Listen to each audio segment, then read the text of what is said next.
Good day, faith friends. I am Jaron Cantos, your gospel sharer for today. Our gospel today is according to St. Luke chapter 17, verses 11 to 19.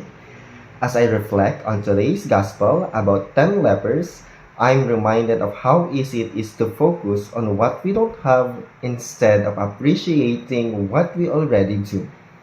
In this story, 10 lepers were healed by Jesus, but only one came back to say thank you. And it made me ask myself, when was the last time we truly paused to thank God for all that He's done in our life? There have been so many times when we prayed hard for something, maybe for help during a difficult time, for healing, or for something we really wanted. And when God answered our prayer, we simply moved on. We forgot to come back and say, thank you, Lord.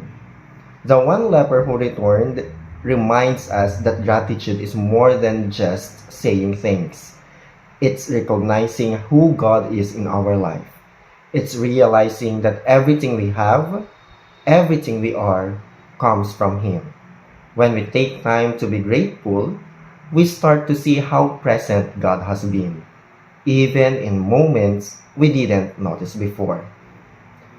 This gospel challenges us to pause more often and thank God, not just for the big miracles, but for the little blessings too. From waking up healthy, providing the people that cares about us, and being given another day to start again. I pray that we don't take God's goodness for granted, like the one leper who came back.